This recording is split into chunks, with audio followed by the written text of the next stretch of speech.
Eu acho que a gente nunca teve um período histórico onde a gente tivesse tanto acesso às coisas como a gente tem hoje, né? Hoje, se a gente parar pra pensar, em nenhum momento da história o ser humano pôde ir em um mercado, né, e comprar o que estava precisando para comer, né, com facilidade, com tanta acessibilidade, né? A gente nunca teve tanta facilidade, conforto, bem-estar como a gente tem hoje no sentido de conseguir ter isso próximo da gente, né? Talvez isso no passado fosse algo para uma minoria tão fora da sociedade que era algo que não era comum, né? Então você imagina que na Idade Média, por exemplo, até para um rei, né, uma pessoa que era nobre e tudo mais, ter acesso às coisas não era tão fácil, tão instantâneo quanto a gente tem hoje. Então a gente nunca teve tanto conforto quanto a gente tem hoje, mas ao mesmo tempo a gente nunca esteve tão mal internamente quanto a gente está hoje, né? E isso é bem simples, é só a gente olhar para o lado, a gente vê as pessoas ao nosso redor, até nós mesmos, e a gente percebe como que, caramba, a gente tem tudo, né? A gente tem estabilidade, vamos dizer, a gente tem uma casa, a gente tem comida, a gente tem o básico para sobreviver, que muitas gerações antes da nossa não tiveram essa oportunidade, né? E a gente mesmo assim está muito mal internamente, ainda falta algo, a gente passa por questões internas. Então daí vem essa ideia, né, de que a gente está passando por esse pane na saúde mental da humanidade, né? Esse pane que hoje a doença do século já não é mais problemas físicos, já não são mais problemas de saúde externa, né? Vamos dizer assim, de um corpo que não funciona direito, mas agora de uma mente que não consegue mais encontrar, né, essa leveza, essa estabilidade, essa presença, essa tranquilidade, né, para poder viver. E quando a gente olha para esse panorama histórico de como isso foi acontecendo, a gente consegue entender um pouco mais que realmente a gente está em um momento muito diferente, né, desse contexto de humanidade, né. A gente vê que na antiguidade isso é muito interessante. Os antigos praticantes de yoga, até na Grécia antiga, né, a parte da mente era muito importante. Tem até aquela frase famosa, né? Uma mente sã para um corpo sã, né? Corpo são, né? Então, eu preciso ter uma mente e um corpo alinhados para poder conseguir ter estabilidade, para poder estar bem, né? Não é só cuidar do corpo, não é só... E tem também a importância de cuidar da mente. Então, isso é uma coisa também que já existia muitos anos atrás, dentro da cultura védica, dentro do yoga, né? Dentro da cultura chinesa. Então, você vê isso dentro de práticas da medicina chinesa também e de outros locais ali da Ásia, principalmente, que tinham essa ideia, né, olha, a gente tem que, a mente, ela é um processo muito importante nisso tudo que está acontecendo aqui. Se a gente não consegue encontrar essa estabilidade, essa presença, entender o que está acontecendo na mente e cuidar dela, a gente não tem como continuar esse processo. Isso é uma coisa que hoje em dia parece fundamental, né, no sentido de que a gente a gente vê que as pessoas podem ter tudo, né? Ter assim, ricos, famosos, né? Ter tudo que alguém pode almejar fisicamente, mas está muito mal mentalmente, né? Eu lembro de um post que eu fiz uns anos atrás, um ano atrás, enfim, sobre o Alok, né? Aquele DJ, né, famoso, e nesse post eu mostrei como que naquela época ele estava enfrentando, né, ele fez uma entrevista falando que ele estava enfrentando questões de saúde, né, muito mentais ali, questões de ansiedade, depressão, e assim, a vida dele, materialmente, é uma vida que todo mundo desejaria ter, né, uma pessoa com muito dinheiro, uma família, né, uma pessoa próspera, família bonita e tudo mais, então o que que faltava para ele, né? O que que faltava para o Alok poder ter essa paz interna também, né? Então, quando a gente olha para esse panorama histórico, a gente vê que por muitos tempos, né, por muitas eras, as questões de saúde mental elas poderiam ser vistas até como frescura, né? Quem já conversou com uma pessoa mais antiga já ouviu essa ideia, né, de que depressão é frescura. Antigamente era tratado dessa maneira, né? Eu tenho uma pessoa na família que hoje ela tem quase 80 anos e ela viveu com um pessoal antigo, né, da década de 1920, 1930 ali. Então ela nasceu um pouco depois, mas conviveu com esse pessoal que já era adulto nesse período. E ela falava isso, falava, na minha época não tinha tempo para isso, para ansiedade, para depressão, não tinha. Você tinha que viver, você tinha que fazer as coisas. Então isso era visto como uma coisa marginalizada, né? Olha, quem tem depressão e fica na cama tá de bobeira, né? Enfim, de histeria aí, né? Como acontecia também lá no século XVIII, XIX. Então é um processo histérico e era visto como uma coisa que deveria ser até marginalizada, no sentido de que deveria ser deixado de lado, fora ali do nosso contexto. A gente tem que focar em sobreviver, a gente tem que focar em desenvolver aqui, né? E não olhar para isso tudo que está acontecendo. Então a gente é como se eu estou trazendo aqui já essa, vamos dizer, essa geração mais próxima da gente aqui, né? Essa geração é como se eles tivessem que engolir e vai, né? Engole e vai. Se você tá triste, vai. Aprende até a deixar de lado as sensações, as emoções. Isso vem até vamos dizer, um desenvolvimento ali, né? Desse crescimento que vem a partir do século XVI, XVII ali, da razão, né? De botar a razão acima de tudo. E então a razão ela é o principal processo e seus sentimentos eles na verdade estão te atrapalhando, né, a ter razão, né? Você não pode seguir mais o coração, você tem que seguir a mente ela vai te guiar com muito mais certeza e com muito mais clareza. Daí vem toda essa ideia também, daí vem sendo construída toda a ideia do conceito, do discurso científico também, né? De que você tem que ter a prova, uma coisa concreta para você dar um passo, e que é uma coisa realmente muito importante, ajudou o ser humano, a sociedade, a se revolucionar, a mudar e a olhar as coisas de uma maneira muito mais objetiva, mas o ser humano ele não se resume a isso, né? E esse é um ponto muito importante, e daí vem sendo criado, né? Vem sendo construído todo esse processo para que a gente chegue hoje. E aí hoje tem os autores que falam bastante sobre isso para a gente entender como que isso tudo que vem sendo construído, vem sendo deixado de lado, mas ainda dava para ele guiar, desemboca nessa praia que é o mundo moderno, né? Então, nessa praia que a gente vive hoje, a gente vê autores como o Byung-Chul Han, por exemplo, falando sobre a sociedade do cansaço, né? Essa hiper produtividade, né? Essa performance eterna do eu, ou seja, antes eu tinha que, sei lá, talvez performar no trabalho, agora não, agora eu tenho que performar como eu, porque eu sou o meu trabalho, né?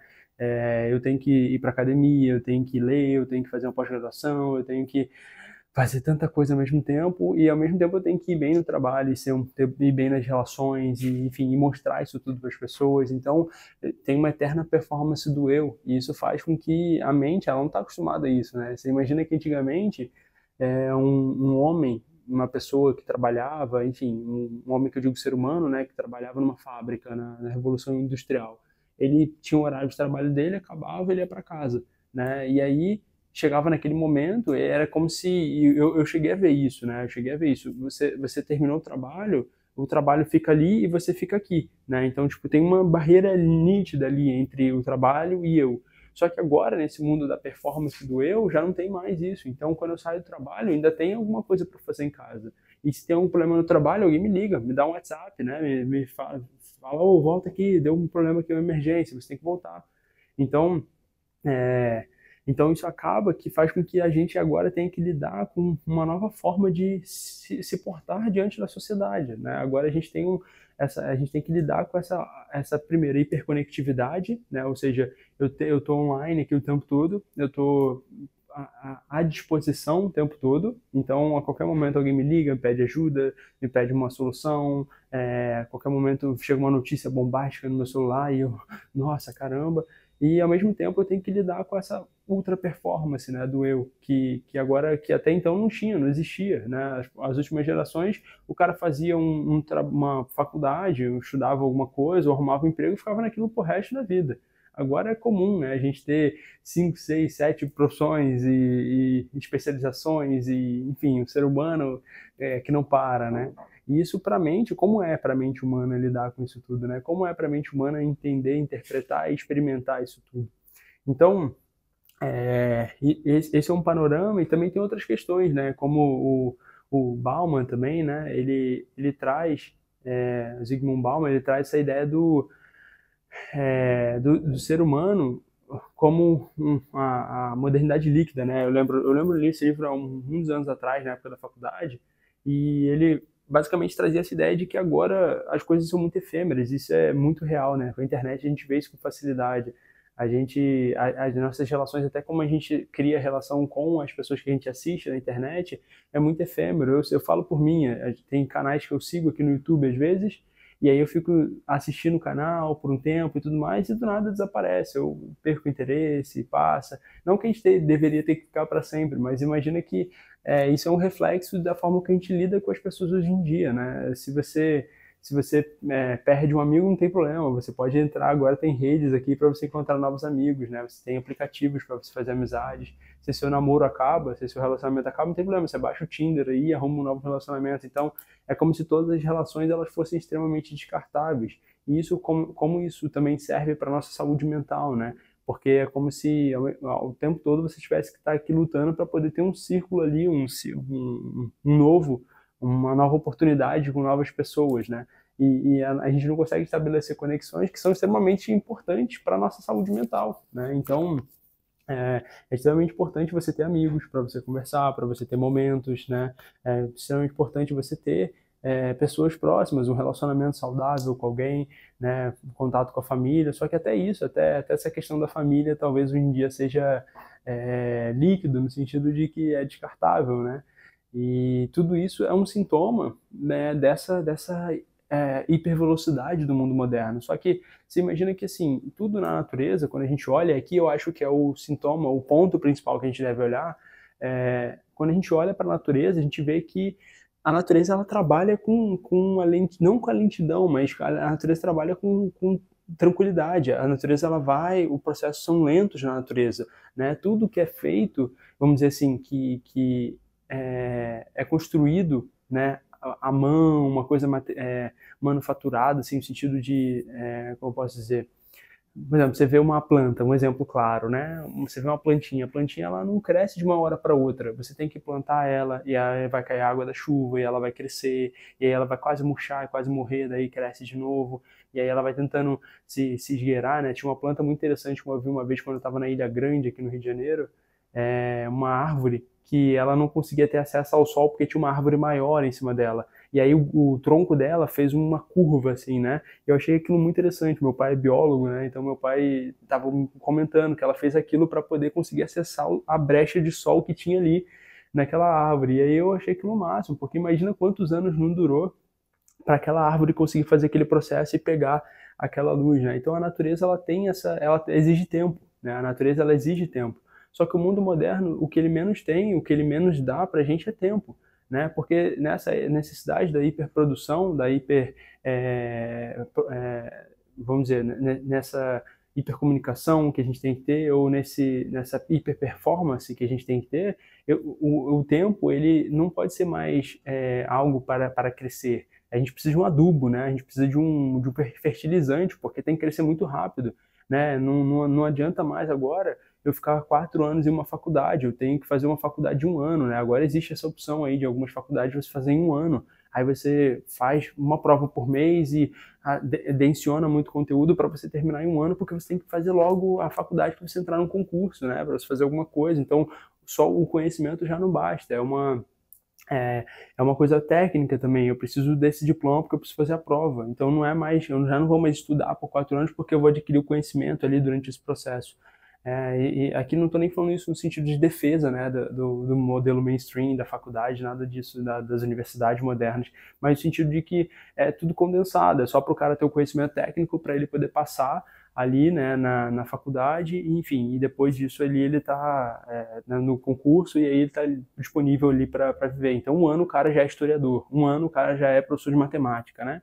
E qualquer pessoa que é um historiador, aí, um professor de matemática que passou anos fazendo faculdade, mestrado, doutorado, sabe que, pô, em 1 ano você não sabe nada, né? Em 1 ano você não tem como ter o mínimo de conhecimento ali para você poder, enfim, aprofundar aquilo. Talvez você tenha um conhecimento básico para ajudar crianças, mas não tem como você ter um aprofundamento realmente real, né? E o mundo moderno ele exige isso. Só que nós, como parte da natureza, né?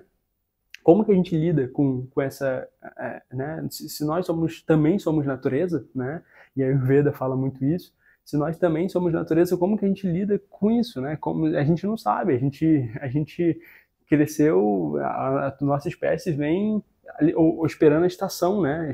Percebendo que o inverno é uma estação difícil e que o verão é uma estação que a gente vai ter mais comida. Então a gente tem que se preparar para o inverno e a gente tem que obedecer, aceitar, entender que a natureza funciona dessa maneira. E ela exige tempo, né? Tem que esperar uns meses para passar o inverno, para agora eu começar a plantar de novo e a plantação crescer e os animais saírem, eu caçar eles.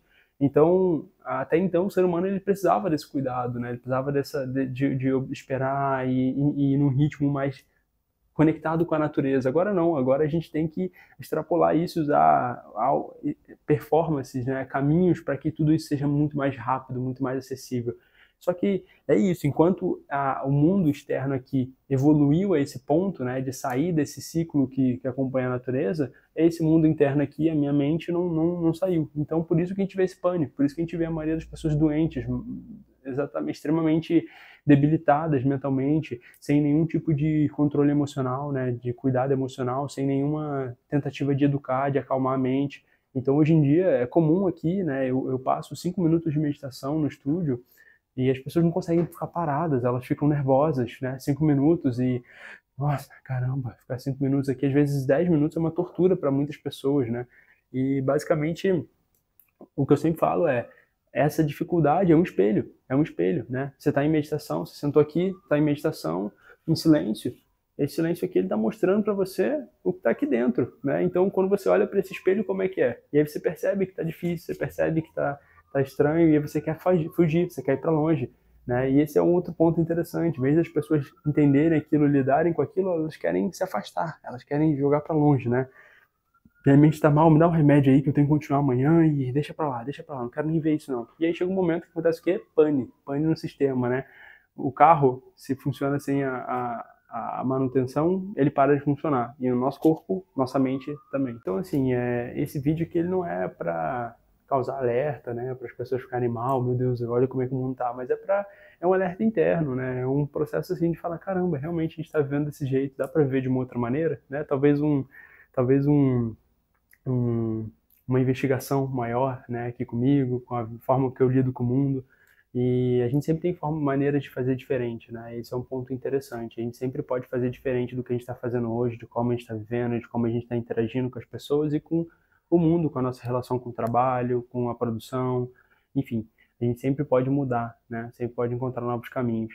E a minha dica que eu sempre dou, né? Sempre tento deixar aqui uma opção, uma possibilidade de tornar isso mais factível comecem a olhar mais para a mente de vocês, comecem a cuidar mais, busquem terapia, busquem yoga, busquem meditações, busquem aprender sobre respiração, todas essas ferramentas que hoje, felizmente, têm crescido, né, o alerta, talvez muita gente ainda não tenha aderido, mas tem crescido a importância de você olhar para isso, cuidar disso, isso vai ser realmente importante para vocês, né? Vou deixar aqui essas indicações de livros, eu vou deixar aqui na descrição do vídeo alguns livros sobre esse tema que vocês podem ler se vocês tiverem interesse.